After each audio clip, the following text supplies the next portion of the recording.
بسم الله الرحمن الرحيم. உள்ளம் புறமும் ஒன்றாய் ஏக வல்லோனை அஞ்சு நடக்கும்படி முதல் கண் எனக்கும் அப்பால் உங்களுக்கும் வசியத்தினும் நல்லுபதேசம் செய்கின்றேன்.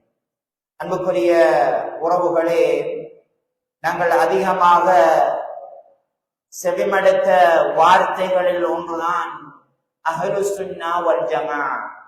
அஹ்லு சுன்னா வல் ஜமாஅத்தினுடைய கொள்கை அது, அவர்களுடைய நிலைப்பாடு அது, அவர்களுடைய அகீதா அது, அப்படி என்று அதிகமாக நீங்கள் செவிமடுத்திருப்பீர்கள். ஆனால் உண்மையிலேயே இந்த அஹ்லு சுன்னா வல் ஜமாஅத்தினர் என்று சொன்னால் யார்? ஏன் உலமாக்கள் அதிகமாக அஹ்லு சுன்னா வல் ஜமாஅத்தினர் என்று பயன்படுத்துகின்றார்கள்? அவர்களை விரிவாக பேசுவது கிடையாது.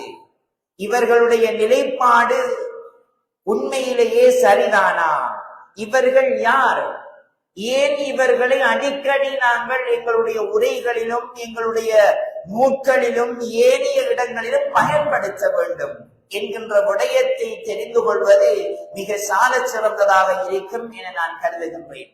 அன்புக்குரிய உறவுகளே, நாங்கள் பார்க்கலாம், அல்லாஹ் சுப்ஹானஹு வ தஆலா ஈசா அலைஹிஸ்ஸலாம் அவர்களை வானத்துக்கு உயர்த்தியதன் பிறகு கிட்டத்தட்ட 5 நூற்றாண்டுகள் எந்த ஒரு நபிமார்களையும் அல்லாஹ் சுப்ஹானஹு வ தஆலா அனுப்பவில்லை. இந்த காலகட்டத்தில் வாழ்ந்த மக்கள் ஷைத்தானுடைய பிடிக்கு ஆளானார்கள் என்பதை நாங்கள் எல்லோரும் அறிந்திருக்கின்றோம். ஷைத்தானுடைய ஊசலாட்டம் அவர்களில் அதிகரித்து காணப்பட்டது. சிலை வணக்கத்துக்கு அவர்களை விட்டு சென்றது. அதே போன்று ஷிர்கான விடயங்களிலும் தங்களுடைய உள்ளம் எதை சொல்கின்றதோ அதனை சரிகாண்கின்ற அமைப்பில் அந்த மக்கள் வாழ ஆரம்பித்தார்கள் என்பதை பார்க்கலாம். ஜாஹிலிய கால மக்கள் பேரீச்சம்பழங்களை எடுத்து அதனை ஒரு உருவமாக வடிப்பார்கள், வடித்து அதனை வணங்குவார்கள். பசி ஏற்படுகின்ற பொழுது அந்த பேரீச்சம்பழத்தையே அவர்கள் சாப்பிட்டு விடுவார்கள். இப்படியான ஒரு மடமையினுடைய உச்சகட்டத்தில் அவர்கள் வாழ்ந்த காலப்பகுதியில் தான் அல்லாஹ் சுப்ஹானஹு வ தஆலா அல்லாஹ்வுடைய தூதர் ஸல்லல்லாஹு அலைஹி வஸல்லம் அவர்களை நபியாக அனுப்பினார். இவர்கள் இந்த சமூகத்திற்கு அல்லாஹ்வை எப்படி வணங்க வேண்டும், அல்லாஹ்வுடைய தூதரை எப்படி பின்பற்ற வேண்டும் என்கின்ற விடயங்களை எல்லாம் போதித்தார்கள். கிட்டத்தட்ட 23 வருட காலம் நபி ஸல்லல்லாஹு அலைஹி வஸல்லம் அவர்கள் நுபுவத்தை போதித்தார்கள். இந்த நுபுவத்தின் போது மக்காவில் இருக்கின்ற காலப்பகுதியில் அல்லாஹ்வுடைய தூதர் ஸல்லல்லாஹு அலைஹி வஸல்லம் அவர்கள் அல்லாஹ்வை பற்றி பேசினார்கள் என்பதை நாங்கள் பார்க்கலாம்.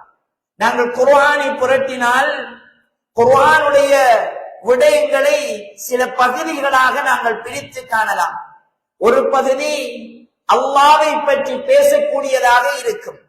அல்லாஹ் என்றால் யார், அல்லாஹ்வினுடைய பண்புகள், அல்லாஹ்வினுடைய சிபத்துகள், அல்லாஹ் எப்படிப்பட்டவன் என்கின்ற விடயங்களை பேசக்கூடியதாக இருக்கும்.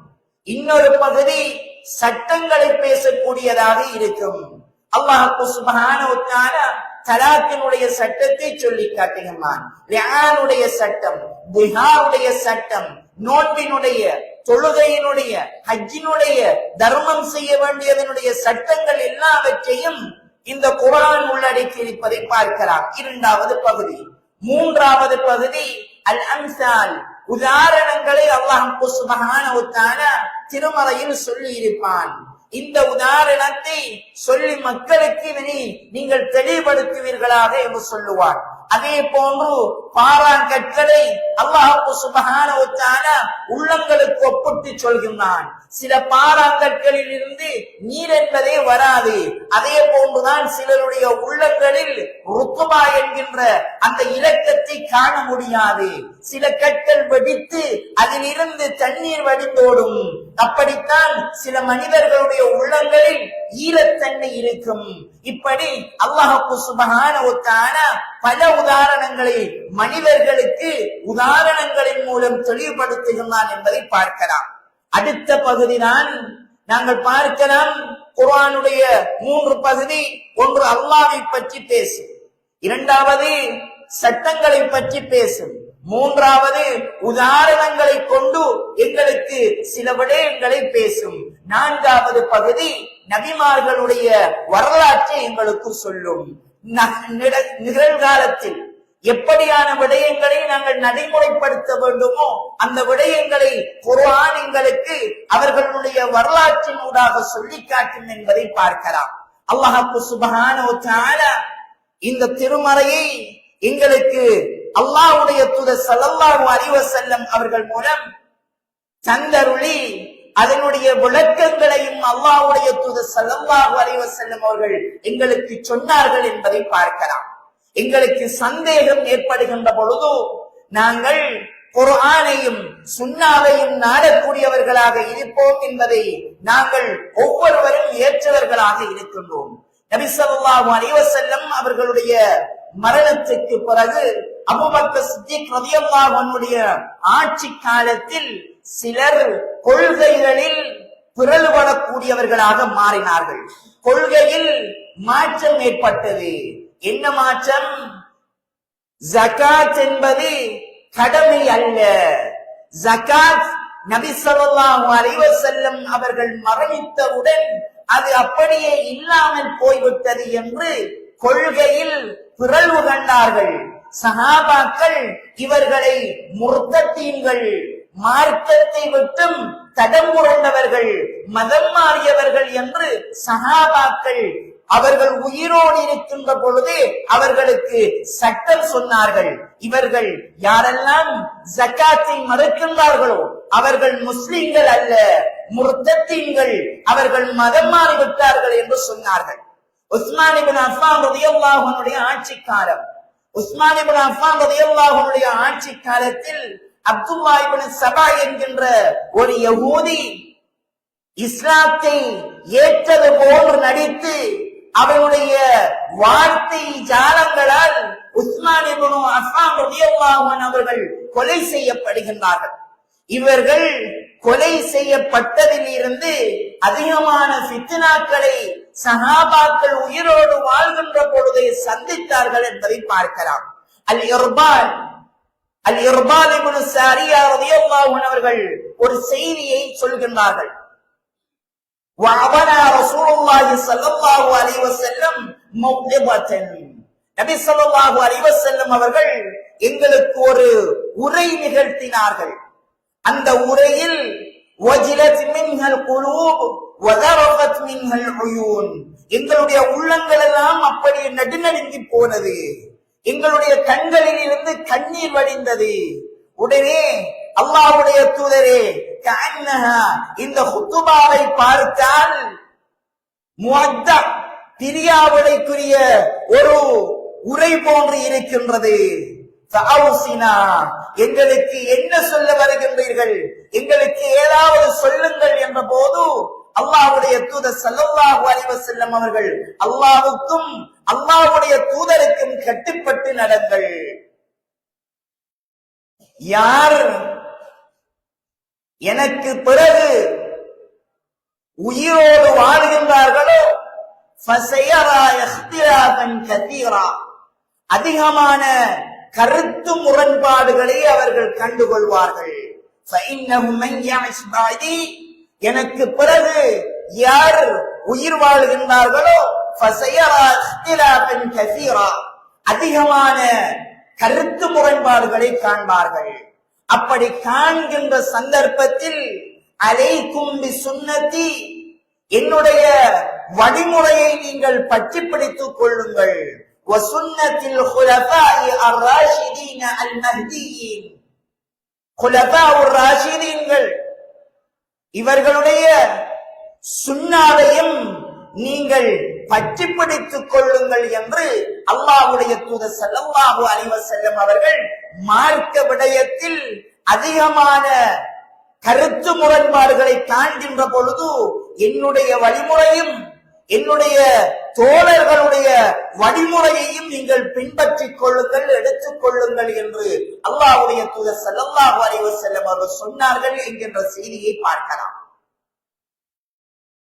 அலி இப்னு அபீ தாலிப் ரலியல்லாஹு அன்ஹு அவர்கள் ஆட்சியை ஏற்ற போது அலி ரலியல்லாஹு அன்ஹு அவர்களை மிகைத்து ராஃபிதாக்கள் என்கின்றவர்கள் புகழ ஆரம்பித்தார்கள்.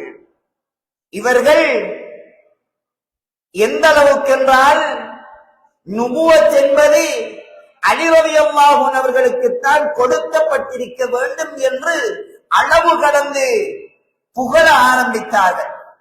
இன்னும் சிலர் அல் ஹவாரிஜ் என்று வெளியேறி அவர்கள் சஹாபாக்களை தூற்ற ஆரம்பித்தார்கள். சஹாபாக்கள் என்பவர்கள் இப்படிப்பட்டவர்கள்.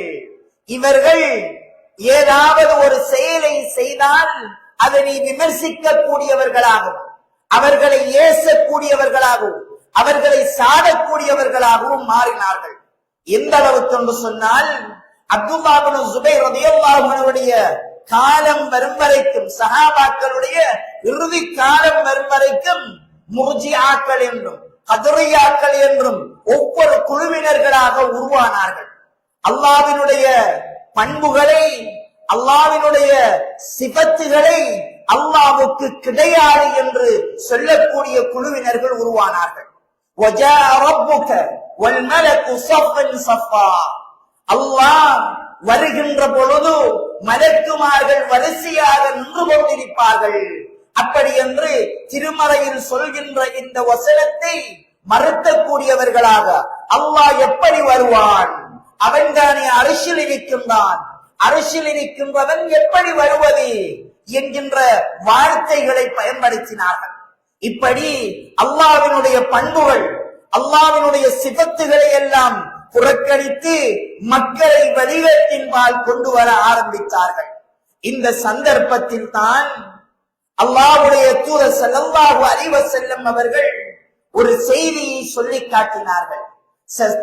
தஃப்தரிகு உம்மதி, என்னுடைய சமூகத்தினர் 73 கூட்டத்தினராக பிரிவார்கள். வாஹிதத்துன் ஃபில் ஜன்னah, அதில் ஒரு குழுவினர் மாத்திரம் சொர்க்கம் நுழைவார்கள். அவர்கள்தான் ஹுமுல் ஜமாஅ. சஹாபாக்கள் கேட்கின்றார்கள், மன்ஹும் யா ரசூலல்லாஹ், அந்த ஒரு குழுவினர் யார்?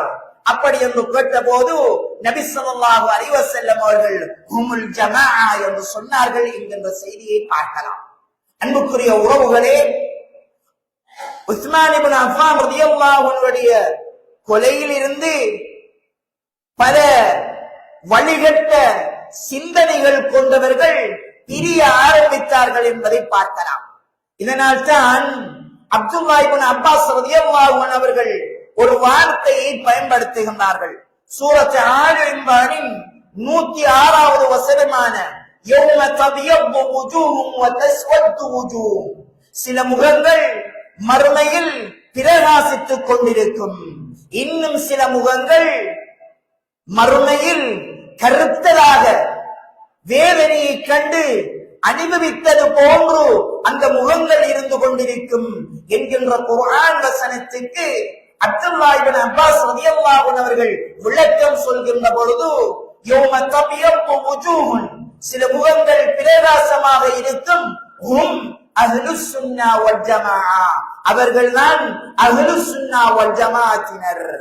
யாருடைய முகம் கருத்திருக்குமோ ஹும் அஹ்லுல் பித்ஆ வல் ஃபிரக், அவர்கள்தான் புதிதாக கொள்கைகளை உருவாக்கி மக்களை பிரித்தவர்கள் என்று அப்துல்லாஹ் இப்னு அப்பாஸ் ரலியல்லாஹு அன்ஹு அவர்கள் அஹ்லுஸ் சுன்னா வல் ஜமாஅ என்கின்ற பெயரை பயன்படுத்தினார்கள் என்பதை இமாம் இப்னு கஸீர், இமாம் தபரி போன்ற பெரும் அறிஞர்கள் அவர்களுடைய தஃசீர்களில் குறிப்பிட்டு காட்டுகின்றார்கள்.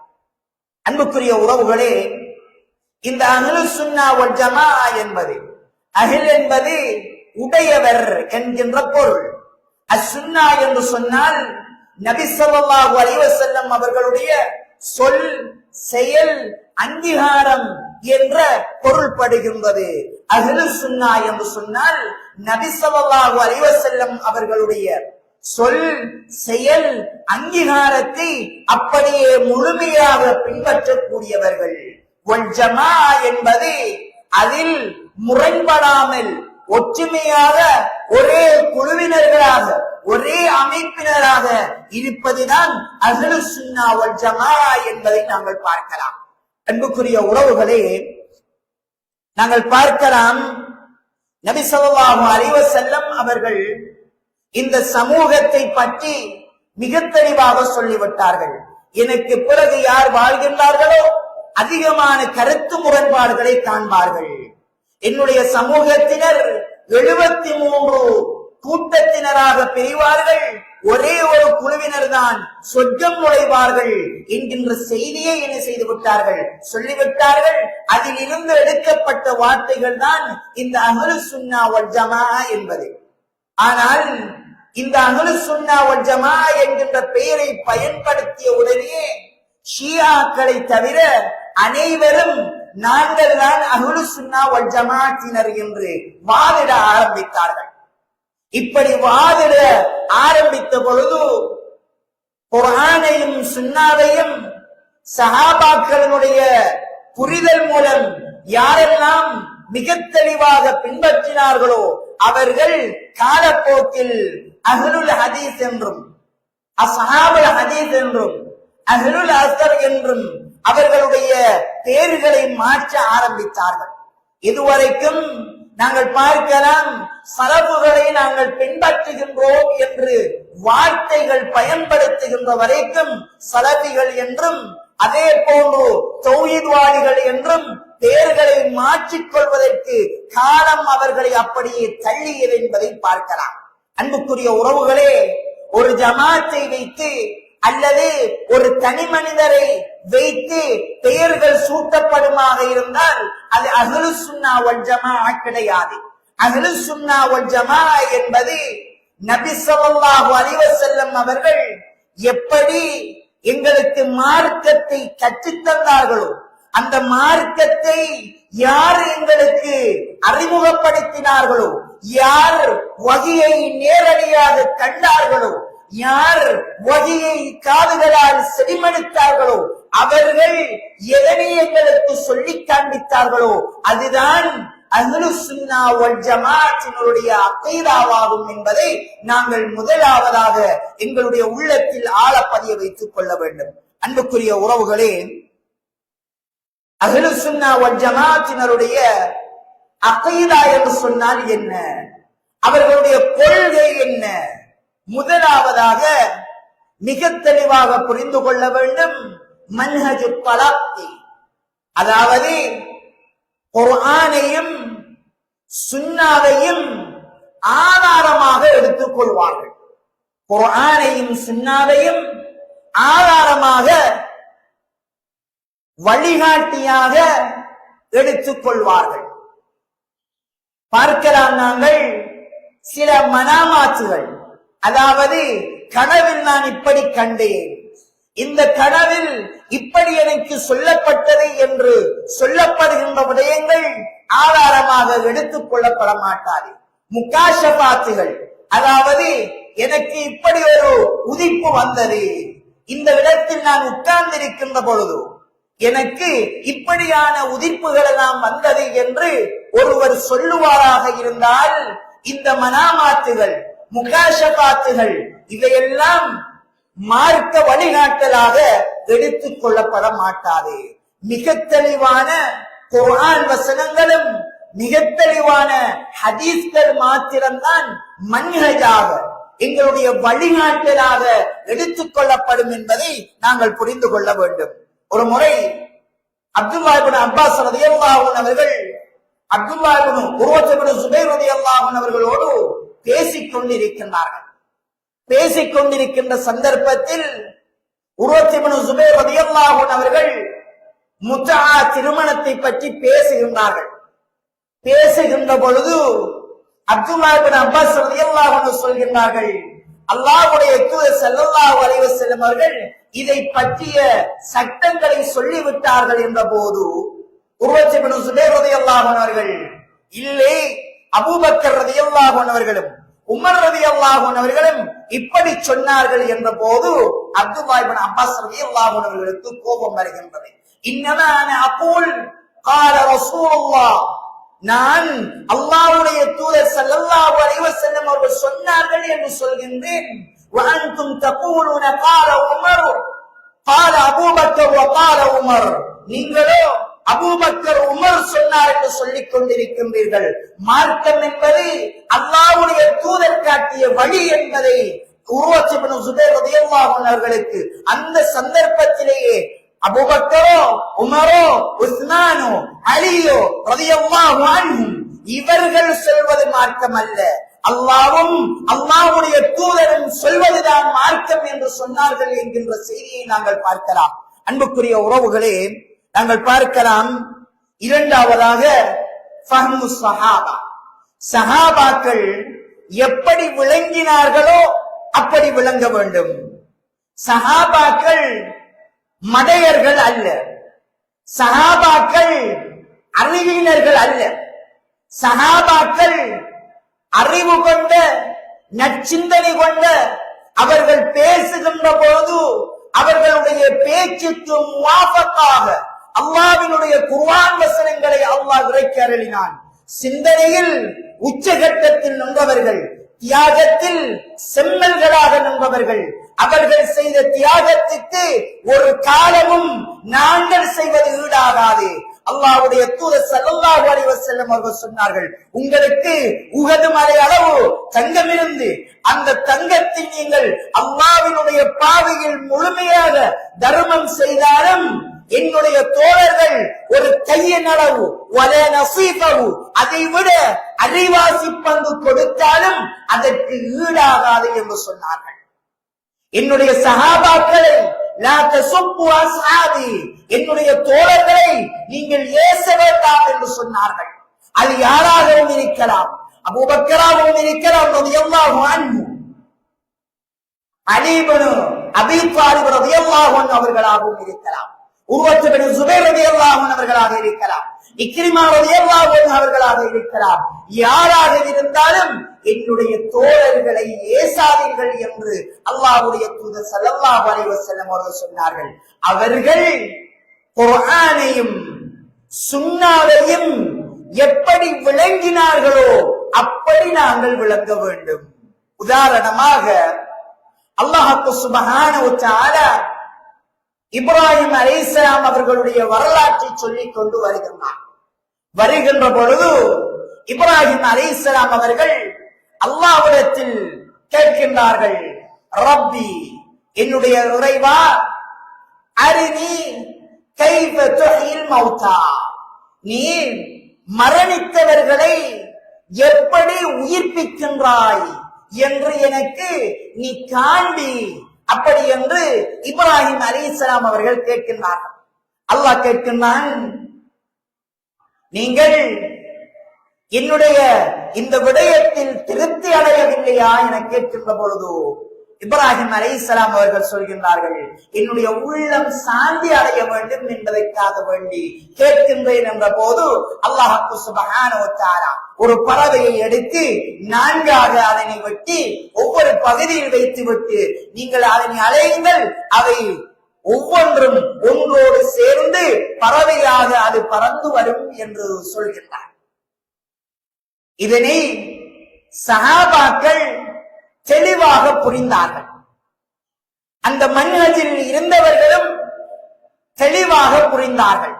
ஆனால் வழிகட்ட சிந்தனை கொண்டவர்கள், ஒரு நபி சர்வசாதாரணமான நாங்கள் இப்படி கேள்வி கேட்டால் தவறு கிடையாது, ஆனால் ஒரு நபி இப்படி கேள்வி கேட்டிருப்பாரா? அல்லாஹ்விடத்தில் எப்படி நீ உயிர் கொடுக்கின்றாய் என்று ஒரு நபி கேட்டிருப்பாரா? ஆகவே இது சாத்தியம் அல்ல, இது சாத்தியம் அல்ல என்று சஹாபாக்கள் புரிந்த அந்த புரிதலுக்கு மாற்றமாக புரிதல் வருமாக இருந்தால் குர்ஆனில் அரைவாசி பகுதிகள் அப்படியே புறக்கணிக்க வேண்டிய சூழ்நிலைக்குள் வருவோம். சுப்ஹானல்லாஹ். அல்லாஹ் திருமறையில் பல செய்திகளை சொல்லி காட்டுகின்றான். அதில் ஒன்றுதான் மூசா அலைஹிஸ்ஸலாம் அவர்கள் ஹதர் அலைஹிஸ்ஸலாம் அவர்களை சந்திக்க செல்கின்றார்கள். அவர்களுடைய வரலாற்றை அல்லாஹ் திருமறையில் சொல்லி காட்டுகின்றான். அல்லாஹ்வுடைய தூதர் ஸல்லல்லாஹு அலைஹி வஸல்லம் அவர்கள் மிக விளக்கித்து அதனை சொல்லி காட்டுகின்றார்கள். அதில் ஒரு விடயத்தை சஹாபாக்கள் எப்படி புரிந்தார்கள்? நாங்கள் வழிகட்ட சிந்தனைக்கு உட்படுவோமாக இருந்தால் எப்படி சிந்திப்போம் என பாருங்கள். அல்லாஹ் சொல்கின்றான், மூசா அலைஹிஸ்ஸலாம் அவர்கள் தங்களுடைய வழிகாட்டியோடு அவருக்கு தேவையான பகல் உணவை மீன் ஒன்றை எடுத்துக் கொண்டு செல்கின்றார்கள். ஒன்று அது முழுமையாக சுட்டதாக இருக்கலாம், அல்லது முழுமையாக பொரித்ததாக இருக்கலாம். ஒரு முழு மீனை பகல் உணவுக்காக வேண்டி கொண்டு செல்கின்றார்கள். கொண்டு சென்று இவர்கள் நீண்ட தூரம் நடந்து வந்ததனால் அந்த களைப்பில் ஓரிடத்தில் உட்கார்ந்து விடுகின்றார்கள். உட்கார்ந்தவுடன் அவர்கள் கொண்டு வந்த அந்த பையில் இருந்த மீன் உயிராகி கடலுக்குள் பாய்ந்து அதற்கென்று ஒரு பாதையை உருவாக்கி கடலுக்குள் சென்று விட்டது. அப்படி என்று சூரத்துல் கஹ்ஃபில் அல்லாஹ் சொல்லி காட்டுகின்றான். இப்பொழுது சஹாபாக்கள் அல்லாஹ்வினுடைய முஅஜிஸாத்துகளில் ஒன்று அது அல்லாஹ் அல் காதிர், அல்லாஹ் அல் அசீஸ், அல்லாஹ் அல் ஜப்பார், அல்லாஹ் அல் முத்தகத்திர், இப்படி புரிந்து வைத்திருந்தார்கள். அல்லாஹ்வினால் செய்ய முடியும், அவன் செய்துவிட்டு அதனை சொல்லி காட்டுகின்றான், உண்மை என்பதை நம்பினார்கள். ஆனால் வழிகட்ட சிந்தனைக்கு உட்பட்டவர்கள் ஒரு பொரித்த மீன் உயிர் இழந்ததன் பிறகு அது பொரிக்கப்பட்டு விட்டது, எப்படி உயிர் பெற்று கடலுக்குள் செல்லும்? ஆகவே அது சாத்தியம் அல்ல. அப்படி என்று சொன்னால் சூரத்துல் கஹ்ஃபை முழுமையாக நாங்கள் அப்படியே புறக்கணிக்க வேண்டும். இப்படி குர்ஆனில் ஒவ்வொரு செய்திகளாக சஹாபாக்கள் எப்படி புரிந்து கொண்டார்களோ அப்படி புரியாமல் எங்களுடைய சிந்தனைக்கு ஏற்ப நாங்கள் புரிதலை கொண்டு வந்து விட்டால் நிச்சயமாக வழி தவறி விடுவோம் என்பதில் எந்த ஒரு சந்தேகமும் இல்லை.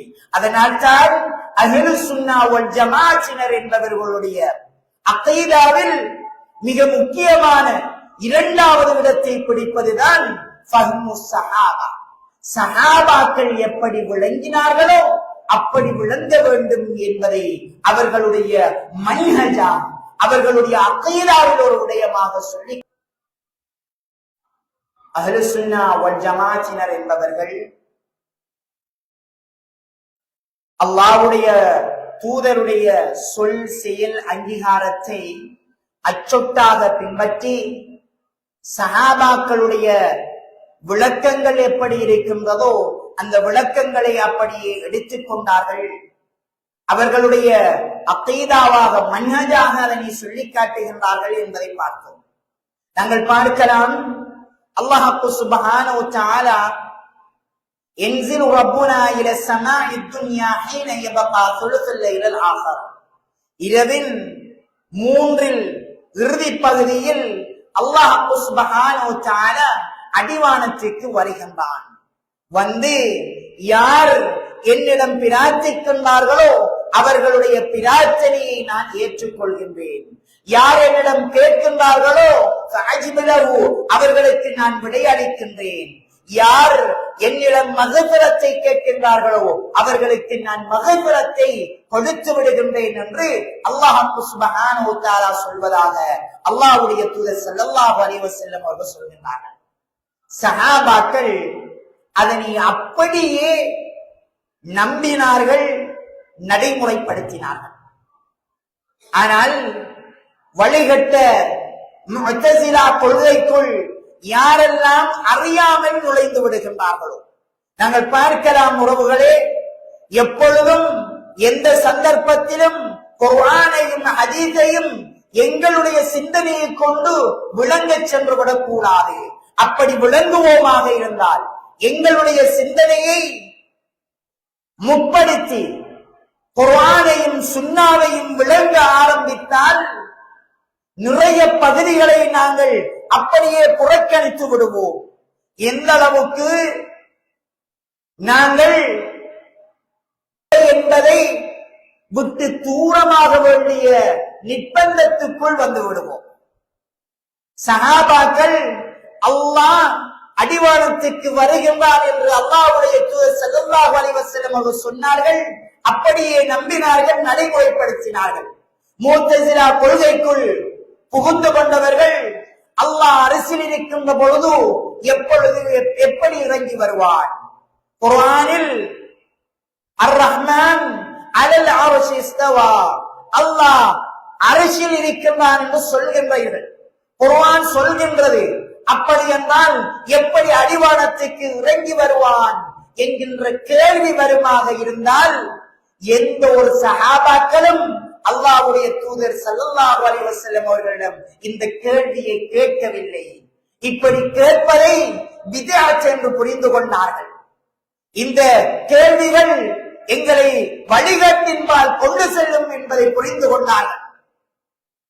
மவாரிஸ் வாரிசுரிமை சட்டத்தை ஒவ்வொன்றாக, அசபாக்கள் என்றால் யார், இத்தனை சொத்துக்கள் இருந்தால் இதனை எப்படி எப்படி எல்லாம் பிரித்துக் கொடுக்கலாம் என்று துல்லியமாக சொல்லக்கூடிய அந்த சஹாபாக்கள் அல்லாஹ் இந்த கேள்வியை கேட்கவில்லை. அல்லாஹ் எப்படி இறங்கி வருவான் என்று ஒரு கேள்வியை கேட்கவில்லை. அந்த கேள்வி வருமாக இருந்தால் எங்களை வழிகேட்டின்பால் கொண்டு சென்றுவிடும். நாங்கள் பார்க்கலாம், ஒரு கபர் இருக்கின்றது, அதில் 3 பேரை அடக்க வேண்டிய சூழ்நிலை வருமாக இருந்தால், சூழ்நிலைகள் வந்தது.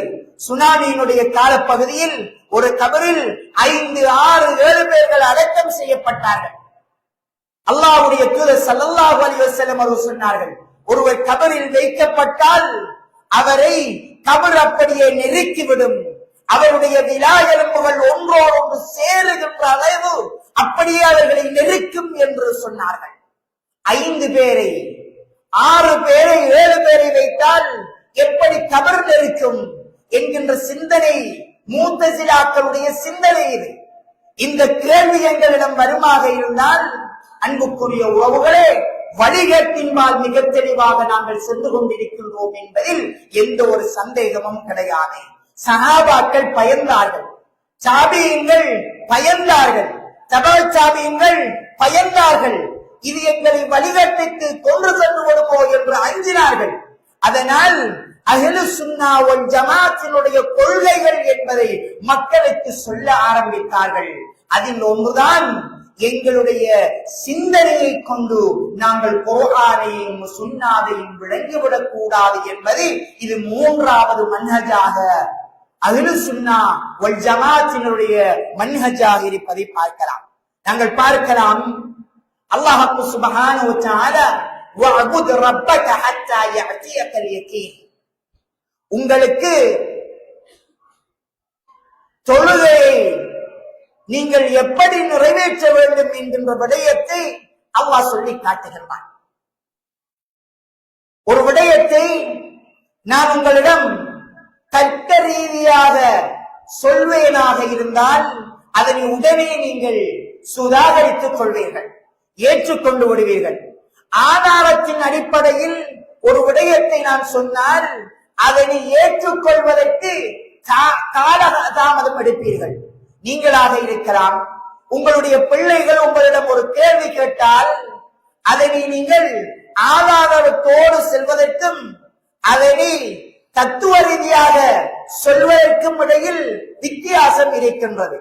இப்படி சொல்வீர்களாக இருந்தால், தர்க்க ரீதியாக சொல்வீர்களாக இருந்தால் உடனே அதை ஏற்றுக்கொள்வோம்.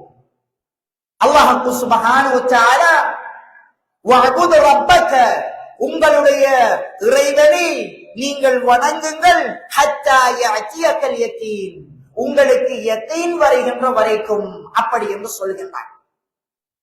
டிக்ஷனரியை பிரட்டுவீர்களாக இருந்தால் இந்த அல் யகீன் என்கின்ற வார்த்தைக்கு உறுதி என்கின்ற அர்த்தம். அப்படி என்றால் உங்களுக்கு உறுதி வருகின்ற வரைக்கும் நீங்கள் அல்லாஹ்வை வணங்குங்கள். உங்களுக்கு அந்த கஷ்ப் என்கின்ற நிலைமை வந்துவிட்டது என்று சொன்னால் உங்களுக்கு தொழுகை தேவையில்லை.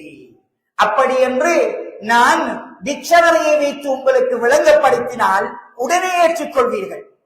ஆனால் யகீன் என்று அல்லாஹ் சுப்ஹானஹு வ தஆலா மரணத்தை சொல்லுகின்றான் என்பதை அப்துல்லாஹ் இப்னு அப்பாஸ் ரலியல்லாஹு அன்ஹு அவர்கள் சொல்கின்றார்கள்.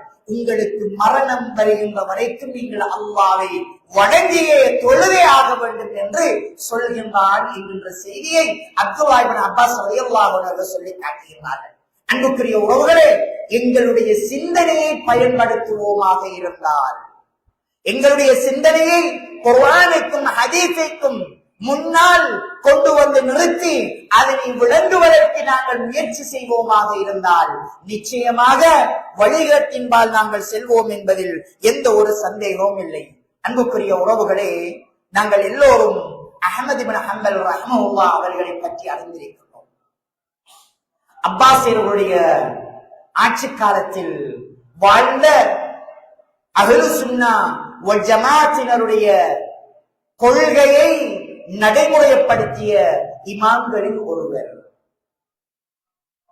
மாமூன் ஆட்சியாளர் மாமூனுடைய காலப்பகுதியில் முஅத்தஸிலா கொள்கை அப்படியே பரவுகின்றது. அதில் ஒன்றுதான் குர்ஆன் படைக்கப்பட்டது என்கின்ற கொள்கை. அஹ்மத் இப்னு ஹம்பல் ரஹ்மஹுல்லாஹ் அவர்கள் அதற்கு எதிராக பேசுகின்றார்கள்.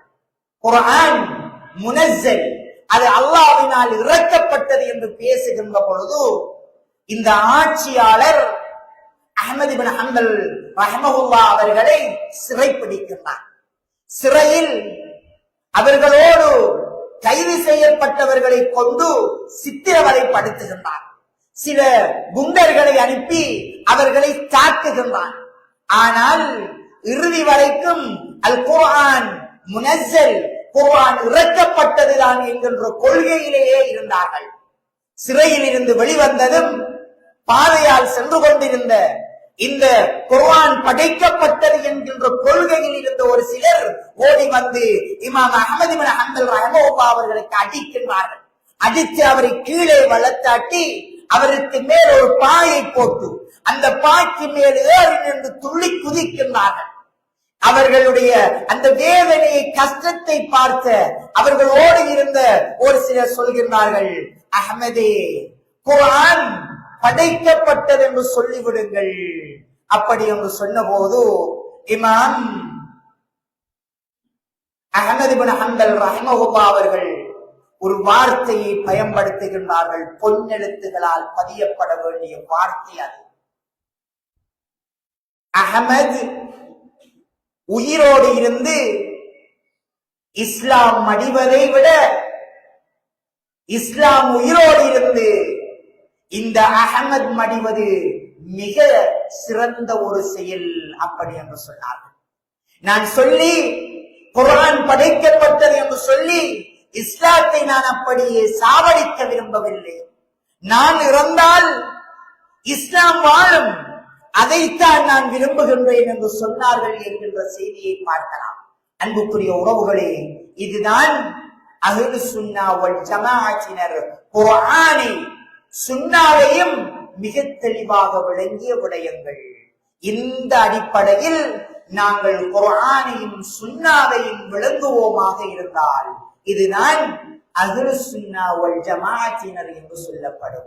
இந்த மூன்று விடயங்களும் எப்பொழுதும் எங்களுடைய சிந்தனையில் இருக்க வேண்டும்.